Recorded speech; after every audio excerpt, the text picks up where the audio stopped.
बाप को सदैव साथ रखेंगे तो माया देखेगी इसके साथ सर्वशक्तिवान बाप है, तो वह दूर से ही भाग जाएगी। अकेला देखती है तब हिम्मत रखती है।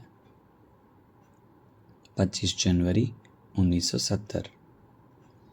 यह कब सोचा था कि हम ही देवता थे?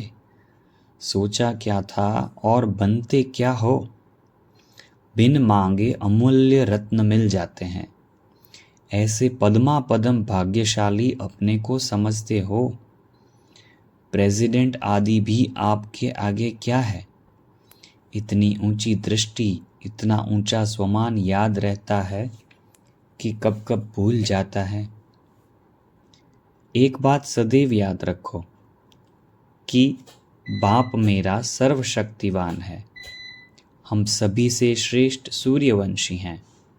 हमारे ऊपर माया कैसे वार कर सकती है?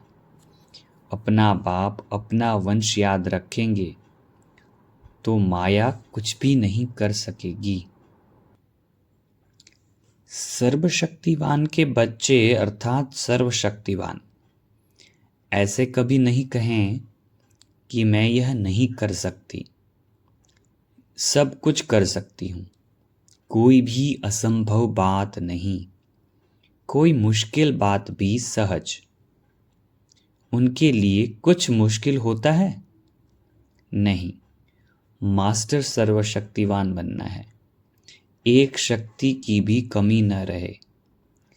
जहां भी अकेला बनो वहां साथ समझो। बाप अकेला रहता है या साथ में रहता है? अकेला रहना ही साथ है। बाहर का अकेलापन और अंदर का साथ। बाहर के साथ से अकेलापन भूल जाते हैं, लेकिन बाहर से अकेले, अंदर से अकेले नहीं। जब बाप का स्नेह स्मृति में रहेगा तो सर्वशक्तिवान के स्नेह के आगे समस्या क्या है? जब बाप का स्नेह स्मृति में रहेगा तो सर्वशक्तिवान के स्नेह के आगे समस्या क्या है? अपने को अकेला कभी नहीं समझो। साथी के बिना जीवन का एक सेकंड भी न हो। जो स्नेही साथी होते हैं वह अलग नहीं होते हैं। साथी को साथ न रखने से, अकेला होने से माया जीत लेती है। स्नेही साथी होते हैं वह अलग नहीं होते। साथी को साथ न रखने से, अकेला होने से माया जीत लेती है। महारथी बनने के लिए सिर्फ 2 बातें याद रखो। कौन सी? एक तो अपने को सदैव साथी के साथ रखो। साथी और सारथी, वह है महारथी। मतलब साथी और सारथी दोनों की चीज याद रहे, दोनों चीज याद रहे, वह है महारथी। अपने को सदैव साथी के साथ रखो और अपने को सारथी समझो।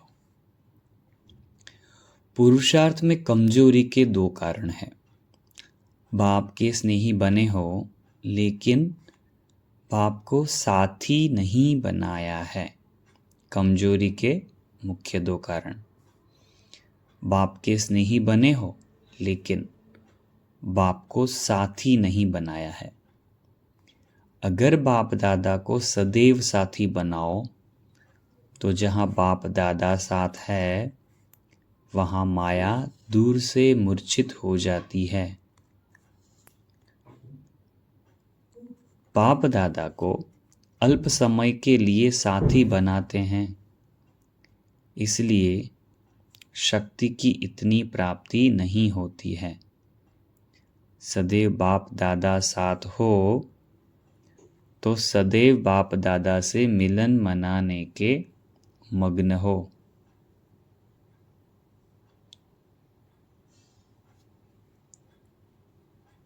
और जो मग्न होता है उसकी लगन और कोई तरफ लग न सके। अगर सारे दिनचर्या में हर कार्य बाप के साथ करो तो क्या माया डिस्टर्ब कर सकती है? बाप के साथ होंगे तो माया डिस्टर्ब नहीं करेगी, माया का डिस्ट्रक्शन हो जाएगा। तो भल बाप के स्नेही बने हो लेकिन साथी नहीं बनाया है, हाथ पकड़ा है, साथ नहीं लिया है, इसलिए माया द्वारा घात होता है।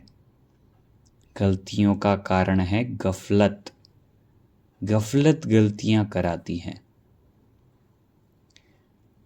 कंबाइंड अपने को समझो। बाप दादा तो सेकंड सेकंड का साथी है, जब से जन्म लिया है तब से लेकर साथ है। जहाँ जन्म भी इस समय होता है, साथी भी इस समय मिलता है। लौकिक जन्म में पहले होता है, लौकिक में जन्म पहले होता है और साथी बाद में। यहाँ अभी अभी जन्म, अभी अभी साथी। एक तो साथी को सदैव साथ रखो, दूसरा साक्षी बनकर हर कर्म करो। तो साथी और साक्षी ये दो शब्द प्रैक्टिस में लाओ तो यह बंधन मुक्त की अवस्था बहुत जल्दी बन सकती है। एक तो साथी को सदैव साथ रखो, दूसरा साक्षी बनकर हर कर्म करो। तो ये दो शब्द प्रैक्टिस में लाओ तो बंधन मुक्त की अवस्था बहुत जल्दी बन सकती है। एक का संग है तो अनेक संग दोष से छूट जाएंगे। संग दोष कई प्रकार के दोष पैदा कर देते हैं, इसलिए इसका बहुत ध्यान रखना है।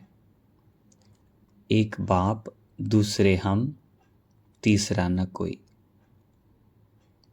जब ऐसी स्थिति होगी तो सदैव आप लोगों के मस्तक से तीसरे नेत्र का साक्षात्कार होगा। एक बाप, दूसरा ना कोई।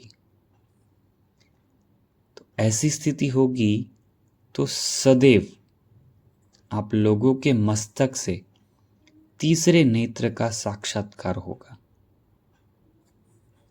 जितना समय साक्षी अवस्था की स्थिति रहती है उतना ही बाप साथी भी याद रहता है, अर्थात साथ रहता है। तो साथ भी है और साक्षी भी है।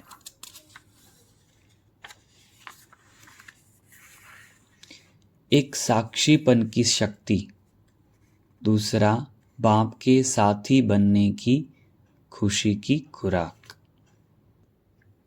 सर्व शक्तियों को विल किया तो बाप सर्व शक्तियां विल कर देते हैं। सर्व शक्तियों को विल किया तो बाप सर्व शक्तियां विल कर देते हैं। सर्व शक्तिवान साथी बन गए और सर्व शक्तियां साथी बन गई तो फिर विजय ही विजय है। भक्ति मार्ग में भी कोई कार्य करते हैं तो समझते हैं नामालूम पूरा हो या ना हो, इसलिए भगवान के ऊपर छोड़ देते हैं कि हे भगवान, आपका कार्य आप जानो। तो यह जो भक्ति मार्ग के संसार भरे हैं वह अब प्रैक्टिकल में किया है। भक्ति मार्ग में कहने मात्र था, यहाँ ज्ञान मार्ग में किया है।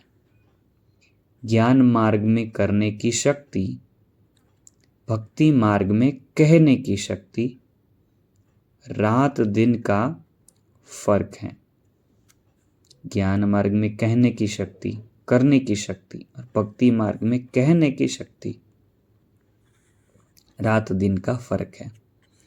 मतलब भक्ति में भी हम अगर ऐसे कहते भी हैं तो इसकी शक्ति मिलती तो है, थोड़ी तो थोड़ी, मगर ज्ञान मार्ग में जब हम रियली करते हैं तो उसकी शक्ति अनेक गुना ज़्यादा होती है।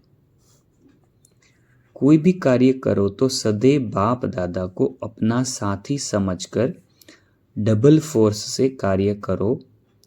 तो तुम बताओ क्या स्टेज रहेगी? एक तो स्मृति बहुत सहज रहेगी।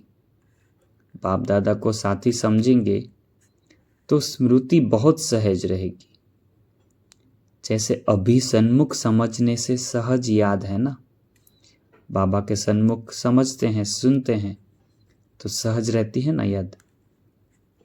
इस रीति अगर सदैव हर कर्म में बाप को अपना साथी समझ कर चलो तो यह सहज याद नहीं है। जो कोई सदैव ही साथ रहता है उस साथ के कारण याद स्वतः ही रहती है। किसी के साथ ही हम रहते हैं तो उसको याद करने की जरूरत नहीं है, वो तो सदैव ही साथ है तो साथ ही रहेगा और उसकी याद भी स्वतः ही रहेगी कि मेरे साथ ही है, सामने ही है। तो ऐसे साथी रहने से व बुद्धि को निरंतर सत का संग बनाने से, निरंतर सत्संग होना चाहिए।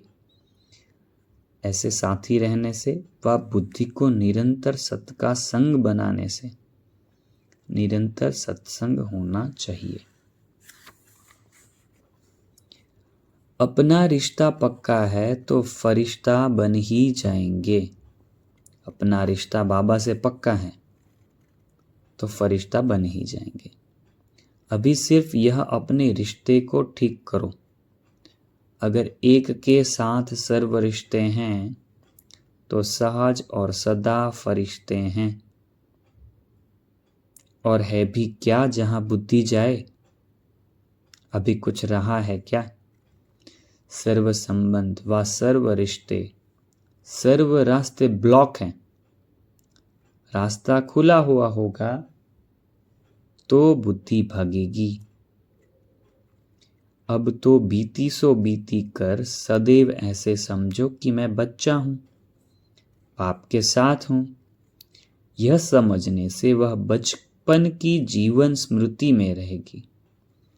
जितना यह स्मृति में रहेगा तो उससे मदद मिलेगी, फिर मुश्किल कार्य सहज हो जाएगा।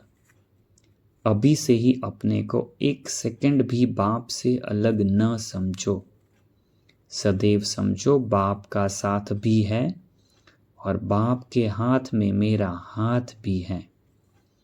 सदैव समझो बाप का साथ भी है और बाप के हाथ में मेरा हाथ भी है।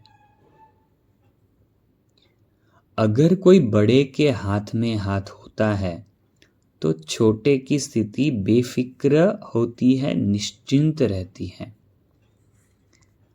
तो समझना चाहिए हर कर्म में बाप दादा मेरे साथ भी है और हमारे इस अलौकिक जीवन का हाथ उनके हाथ में है, अर्थात जीवन उनके हवाले है, जिम्मेवारी उनकी हो जाती है।